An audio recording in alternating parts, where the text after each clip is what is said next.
Repealing the Victorian Mental Health Act, repealing that act of debauchery, that act of slavery, that act of torture, the Victorian Mental Health Act, it should have been removed, all of it, in 2014.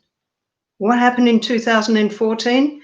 They rewrote it so that the industry could be increased.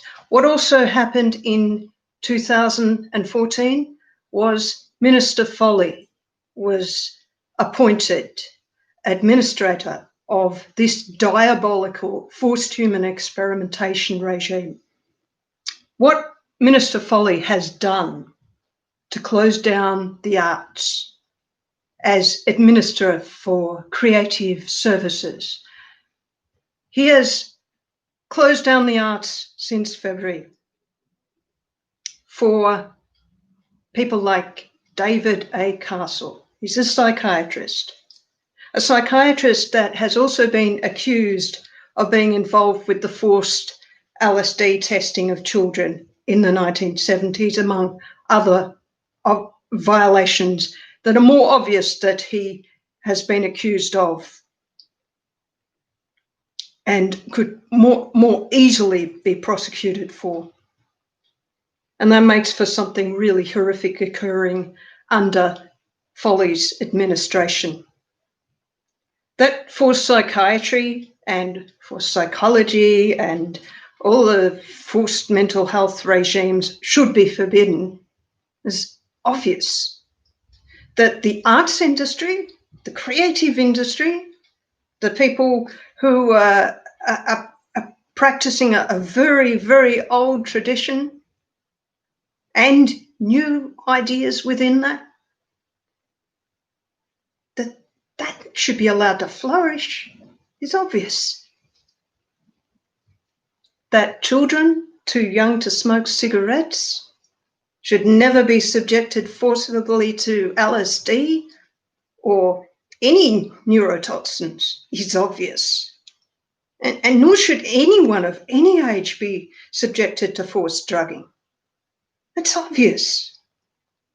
And for those people subjected to forced drugging needing reparations to be swift is obvious. And that should have happened in 2014. There were plenty of consultations. The crimes of a state minister should be recognised as a crime of corruption is obvious. And that such a minister who allows crime to flourish within the medico fraternity and enable that crime to continue by shutting down the arts, the creative industries, the mouthpiece of the people, speak in so many various ways that is necessary to communicate with a large population of diverse people, to silence those people, to gag those people and shut them up and shut them down in this manner. All artists, their venues, and their attempts to speak out against Minister Foley and his stinking, sordid, offstage corruption trolley of aiding and abetting the crimes of forced psychiatry and forced psychology and forced human experimentation of a diabolical nature.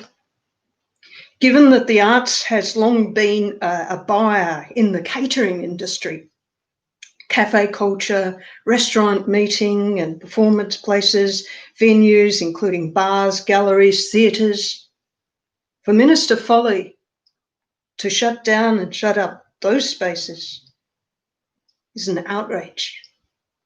Then for Minister Foley to fund the dirty spies and terrorists and allow them to stay open and call those evil industries, that of forced psychiatry, essential, that forced medicine, intrusion on the people of Victoria as essential, industry that we should have the right to refuse. Australians should have the right to refuse medicos. They've always wanted that. Medicos have always been dubious, poisonous, monstrous industry that needs to be made small, not big, and certainly not given funds, our taxpayer funds.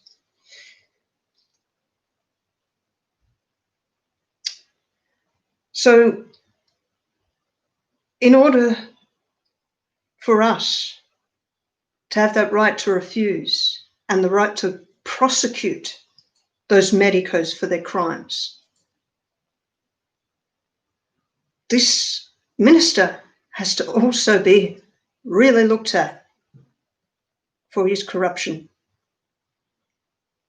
This off trolley of forced psychiatry makes Minister Foley not just a puppet fool to the ugliest white coat greed and potential pharma bribes. We mean the pharmaceutical bribes, those kind of pharma. But also a slander and libel on the arts community, the creative industries of the arts community of Victoria, accusing a very old industry of causing dis-ease, a very old industry of causing rebellion. Is that what Minister Foley is doing during this lockdown? Because that's what it seems like. He's shut us up. He's shut the arts, all the arts industry and the people, because that is where people go to communicate, go to hear, to have their various means of communicating what is going on in society that they want to communicate in various ways.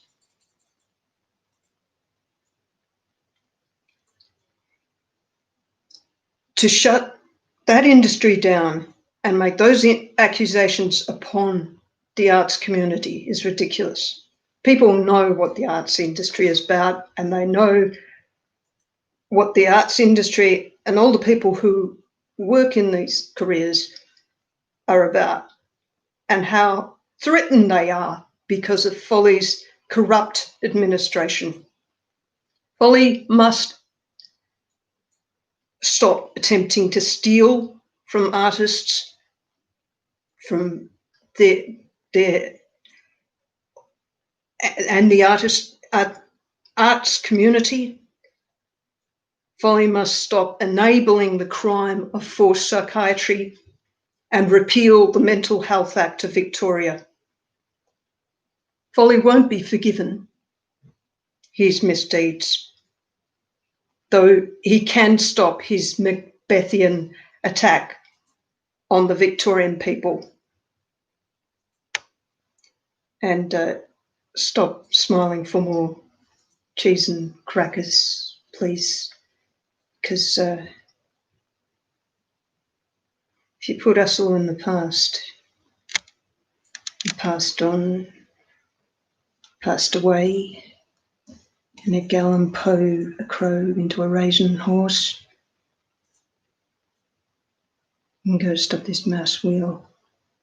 People of Victoria want reparations from this greedy industry that is forced psychiatry, the medico corruption, the medico mafia. Of course, Victorian people living in Victoria, Australia, let's spell it out, want the psychiatrists and clinical psychologists who have been doing these diabolical experiments and messing with our industries to pay reparations, and for the arts industry to communicate the truth about the horrific, cruel, forced human experimentation and speak to what on earth allows and enables the TGA's Black Triangle experiments, that also enables psychiatrists such as Nicholas A. Kex to do forcing drugs on thousands of people over his years and then doing right up for the TJ. So let's get this Mental Health Act of Victoria removed, repealed, no reinvention on this continuation, and certainly no continuation of making more and more money for these psychiatrists that need to be prosecuted.